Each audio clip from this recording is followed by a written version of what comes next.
अब वो हर एक चीज को अपनी लाइफ से ठोकर मारो जो आपके अभिषेक को कम करती है।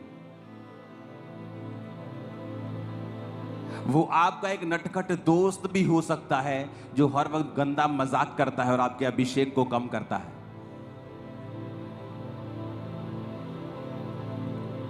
2005 में एक्स्ट्रा रोजे रखते थे, ओवर फास्टिंग, 40 फास्टिंग में लगे ही रहते थे हम, एक 40 खत्म, दूसरा, तीसरा, चौथा। लेकिन कई बार परमेश्वर की प्रेजेंस में जब हम जाते थे तो खाली महसूस करते थे। तो एक पास्टर प्रीच करने के लिए आए थे, उन्होंने कहा था कि अगर तुम गंदा मजाक छोड़ दो, परमेश्वर के ऊपर कुड़कुड़ाना छोड़ दो, तो जो मसा 6 साल में मिलना है, 20 साल में मिलना है, तुम्हें 6 महीने में मिल सकता है।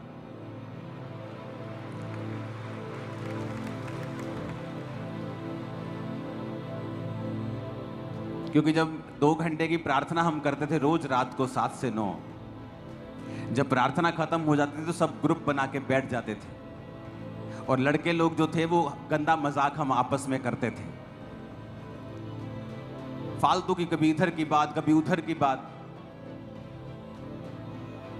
तो उससे हमें ये मालूम नहीं था कि हमारा मसा कम होता है, लीक होता है मसा, कि हम भर तो रहे हैं 2 घंटे अपने आप को, लेकिन उसके बाद अपने मसे को हमने लीक कर दिया, खत्म कर दिया।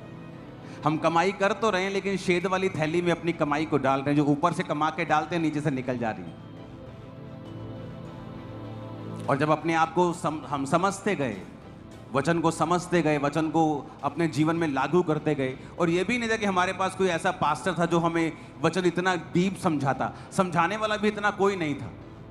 2-4 वचन होते थे, उसी से वो प्रचार करते थे, बस हमें खुद सीखना पड़ता था, इंटरनेट से, बाइबल को पढ़ के, पवित्र आत्मा हमें सिखाए, इस तरह से चलना पड़ता था।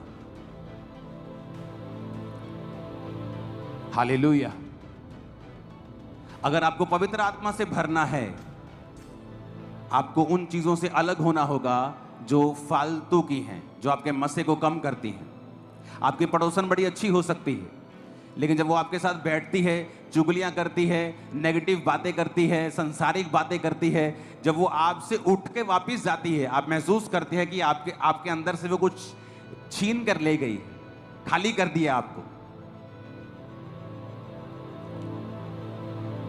क्योंकि शैतान भी खुद अभिषिक्त था, और जो अभिषिक्त होता है उसे मालूम होता है अभिषेक क्या कर सकता है। इसलिए शैतान किसी व्यक्ति की खिलाफत नहीं करता, यानी वो पास्टर्स की भी खिलाफत नहीं करता अगर वो मसे में ना हो तो, क्योंकि एक्चुअल में जो बदलाव है वो मसे के कारण होता है। एक जगह जीसस का प्रचार चल रहा था, तो जब पौलुस आया तो उसने कहा तुमने यीशु मसीह के बारे में सुना? कहते हाँ हमने सुना। कहते पवित्र आत्मा पाया? कहते नहीं पाया। क्यों? क्योंकि जिसने प्रचार किया वो खुद पवित्र आत्मा से खाली था। वो ना तो हील कर सकता है, ना तो वो फिल कर सकता है, भर सकता है, सिर्फ प्रभु के बारे में बता सकता है।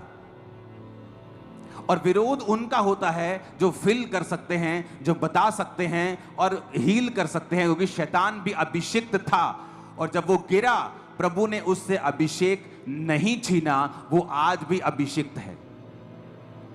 इसलिए आज भी जब संसारिक और शैतानी गाने लगाए जाते हैं, आज भी मसा उतरता, लोगों का डांस करने का दिल करता है, क्योंकि वो अभिषेक है जो शैतान को दिया गया है। तो शैतान को पता है कि एक अभिषेक क्या कर सकता है, इसलिए वचन में लिखा अभिषेक के कारण तेरा जुआ नाश कर दिया जाएगा। तो वो ट्राई करता है अभिषिक्त लोग उठे ना, अगर उठे तो उनका विरोध किया जाए, उन पे अटैक किया जाए, क्योंकि उसे मालूम है कि अभिषेक के कारण जुए नाश होंगे, अभिषेक के कारण लोगों की जिंदगियां बदलेगी, चंगियाई आएगी, बरकत आएगी, छुटकारा आएगा, बदलाव आएगा, दिमाग बदलेगा, सोच बदलेगी अभिषेक के कारण। इसीलिए वो उन लोगों का विरोध करता है जिनके ऊपर अभिषेक है, और उन लोगों का कोई विरोध नहीं होता जो अभिषेक से खाली हैं, क्योंकि शैतान को उनसे कोई मतलब नहीं, वो यूजलेस लोग हैं। अगर आपका विरोध नहीं हो रहा तो इसका मतलब शैतान को आपसे कोई दिक्कत नहीं। आप किंगडम के लिए, शैतान के राज्य के लिए कोई थ्रेट नहीं है, आप उसके लिए कोई थ्रेट नहीं है।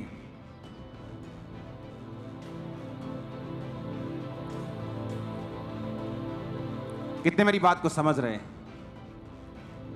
तो विश्वासी का पहला काम है पवित्र आत्मा से भरना। वचन कहता है जब पवित्र आत्मा उन पे उतरा वो गैर भाषाएं बोलने लगे। लोग बोलते हैं जब उन्होंने गैर भाषा बोली थी 120 लोगों ने, तो बाहर जो पेंटिकोस मना रहे थे उनकी भाषाएं बोली थी। आज ऐसा क्यों नहीं होता? क्योंकि पवित्र आत्मा कोई तोता नहीं है जो रटी रटाई एक ही चीज करेगा या एक ही काम करेगा। एक चर्च में मैं आपको बताता हूं पवित्र आत्मा की गैर भाषा किस लिए होती है। एक चर्च लगी हुई थी और एक बंदा चर्च में अटैक करने के लिए पास्टर के ऊपर आया और वो पब्लिक में बैठा हुआ था और वेट कर रहा था कि जब वो उठ के खड़े होंगे प्रार्थना करेंगे तो मैं जाऊंगा आगे। तो पास्टर ने कहा उठ जाओ, खड़े होकर प्रार्थना करेंगे। वो सब खड़े होकर प्रार्थना करने लगे और जब खड़े होकर प्रार्थना करने लगे एक औरत के ऊपर पवित्र आत्मा उतरा और वो गैर भाषा बोलने लगी। और वो जो आतंकवादी था वो हिंदी समझता था लेकिन था वो यहां का नहीं, वो दूर किसी और देश का था और उसकी अपनी एक भाषा थी। और जब वो औरत पर गैर भाषा उतरी वो गैर भाषा में उसकी भाषा में बोलने लगी। ये आदमी जो फलाना फलानी शर्ट डाल के चर्च में आया है ये पास्टर को मारने के लिए आया है, इसे पकड़ लिया जाए। वो डर गया, कहता है इन्नू की में पता लग गया यार मैं इथे आया। वो इतना डर गया कि उसने अपना जो विचार था मारने का वो छोड़ दिया। और बाद में मालूम हुआ जब उस औरत को बुलाया गया वो उसने अपनी गवाही दी कि मैं ऐसे ऐसे पास्टर को मारने के लिए आया था। और उस औरत को बुलाया गया, उस औरत को पूछा कि तेरे को ये भाषा आती है इसकी? कहती नहीं मेरे को इसकी भाषा नहीं आती। कहता तेरे को मेरी भाषा नहीं आती, तुम मेरे को कैसे बोल रही थी फिर कि ये बुलाना हरा बंदा आया, इसका नाम ये मारने के लिए आया पास्टर को, इसके जेब में ये, तू कैसे बोल रही थी? कहती मेरे को नहीं पता, मेरे को पवित्र आत्मा की गैर भाषा उतरी और मैं बोलने लग गई। तो पवित्र आत्मा वचन कहता है जब आप पहला कुरिन्थियों 14 उसकी 2 आयत में पढ़ते हैं, जो अन्य भाषा में बातें करता है वह मनुष्यों से नहीं परंतु परमेश्वर से बातें करता है क्योंकि उसकी कोई नहीं समझता, क्योंकि वो भेद की बातें आत्मा में होकर बोलता है। पहली ये लाइन। दूसरी लाइन हम पढ़ेंगे 22 आयत को। इसलिए अन्य भाषाएं विश्वासियों के लिए नहीं परंतु अविश्वासियों के लिए चिन्ह है। अविश्वासियों के लिए चिन्ह है। हालेलुया। तो बाइबल कहती है पहली भाषा गैर भाषा जो होती है कई प्रकार की है।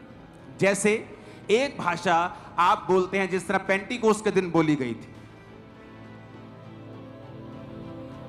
और वो कह रहे थे कि ये कैसे मेरी भाषा बोल रहे, आई हिंदी बोल रहे और पंजाबी बोल रहे और भोजपुरी बोल रहे। जब पास जाकर देखा ना तो वो भोजपुरी है, ना वो हिंदी है, ना वो पंजाबी है। कहते पवित्र आत्मा ने गैर भाषा बोलने की ताकत दी और वो अपनी उनकी भाषा में प्रचार कर रहे थे जबकि उनको उनकी भाषा नहीं आती थी। लेकिन हर बार पवित्र आत्मा ऐसे नहीं करता। कई बार एक बंदा रात को उठ के बैठता है, बेचैन होता है, कहता मेरे को बेचैनी क्यों है, ना मैंने पाप किया ना मैं कोई प्रॉब्लम है। वो गैर भाषा में प्रार्थना करता है। फोन व्हाट्सएप नहीं होते थे तब, और थोड़े दिन बाद उसका सगा भाई मिलता है और बोलता है कि फलानी रात को मेरे को हार्ट अटैक टाइप एक चीज हो गई थी, मैं मर गया था। कहता उसी रात को पवित्र आत्मा ने मुझे उठाकर गैर भाषा में प्रार्थना करने के लिए कहा था। कहता पर पता नहीं क्या मिरेकल हुआ, 3 घंटे बाद मैं जी उठा, मेरे को जान आ गई मेरे को। कहता 3 घंटे मैंने प्रार्थना की थी गैर भाषा में और 3 घंटे के बाद मेरे मन में शांति आ गई और मुझे लगा अब मुझे सो जाना चाहिए। तो उसको तो नहीं मालूम कि मैं किसके लिए प्रार्थना कर रहा हूं। जिस तरह वचन कहता है जो गैर भाषा में बातें करता है वो प्रभु से बात करता है, भेद की बातें आत्मा में होकर बोलता है। ये वो गैर भाषा है कि आप नहीं जानते। अब गैर भाषा हो सकता है किसी पास्टर के लिए प्रार्थना कर रहे हो जो ग्रीस में बैठा है, जो इराक में बैठा है, उस पर अटैक होने वाला है, कोई उसके लिए प्रेयर नहीं कर रहा, लेकिन गैर भाषा में पवित्र आत्मा आपके मुंह से उस व्यक्ति के लिए प्रार्थना करवा रहा है। तो गैर भाषा जब आप बोलते हैं तो जरूरी नहीं आप किसी की भाषा ही बोल रहे होंगे। हो सकता है आप किसी के लिए प्रार्थना कर रहे हो, आप किसी देश के लिए प्रार्थना कर रहे हो, आप अपने परिवार के लिए जिस प्रार्थना को आप नहीं जानते कि मुझे ये विषय पे भी प्रार्थना करनी है।